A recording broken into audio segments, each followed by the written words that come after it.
Evelyn Hartley, the only daughter of tech magnate Charles Hartley, had once been the kind of girl who filled every room with energy, dancing, climbing, racing through life as if it would never catch her.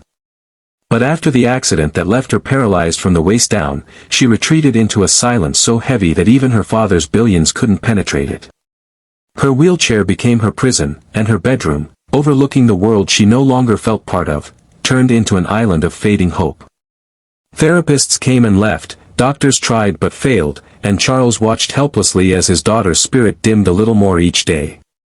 The CEO who could command empires couldn't get through to a girl who no longer looked him in the eye. Every morning he'd bring her breakfast, trying to mask his breaking voice as he begged her to try therapy again. But Evelyn only stared past him, lost in memories of the life she had been robbed of. Reporters wrote about the tragedy behind the tycoon, but none of their words came close to describing the emptiness in that mansion. She wasn't angry anymore, anger required energy. She was simply tired of hoping, tired of pretending that any of it mattered. Miles away, in a small apartment above a bakery, lived Daniel Reed, a single father working 2 jobs to raise his 10-year-old daughter Lily. She was bright, curious, and full of a kind of compassion that made her older than her years. Daniel had no idea that fate was about to tie his life to the world of billionaires and broken hearts. All he wanted was stability for Lily, something he'd been chasing since her mother walked out. When he saw the job listing for a personal driver at the Hartley estate, he applied, not expecting to be chosen, yet the next morning, he was standing at the gates of a world he had never imagined entering. Daniel's first meeting with Evelyn was an accident, literally. While waiting for instructions, he saw her struggling to pick up a paintbrush she dropped. Her therapist had left minutes earlier after another failed session. Daniel stepped forward instinctively, kneeling beside the wheelchair, and gently placed the brush back in her hand. She didn't thank him, didn't look at him, didn't react at all. But Daniel saw something that everyone else missed, a tremor in her fingertips, not of weakness, but of frustration. He understood that feeling all too well. Over the next few days, Daniel noticed small things no one else paid attention to. The way Evelyn's eyes lingered on the garden gate as if she wished she could run through it again. The incomplete sketches scattered across her desk, beautiful outlines with no color. The book stacked near her bed with bookmarks stuck halfway, as if she wanted to finish them but no longer believed she could. Daniel didn't push, didn't offer pity, didn't try to play the hero.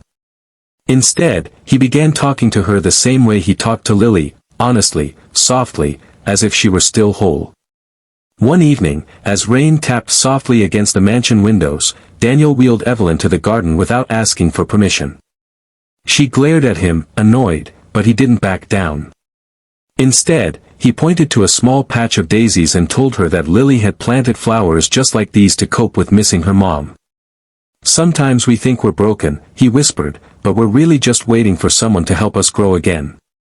For the first time in months, Evelyn's eyes softened, not with hope, but with the memory of feeling understood. The next day, she surprised everyone, and herself, by agreeing to try therapy with Daniel nearby.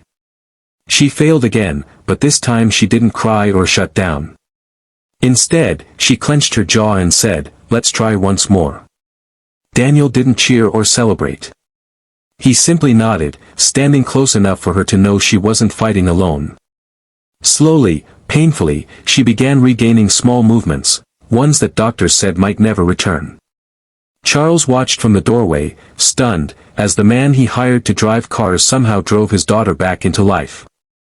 Weeks passed, and Evelyn began painting again, shaky strokes at first, then more confident lines. She talked more, laughed occasionally, and even allowed Lily to join her in the garden. The mansion that once echoed with sorrow now carried sounds of gentle determination and unexpected friendship. Daniel became an anchor she leaned on, not because he solved her problems, but because he believed she still had a future worth fighting for. And belief, she realized, was more powerful than any machine or medicine. But healing wasn't a straight path. One afternoon, after a difficult session, Evelyn broke down again, convinced she was a burden.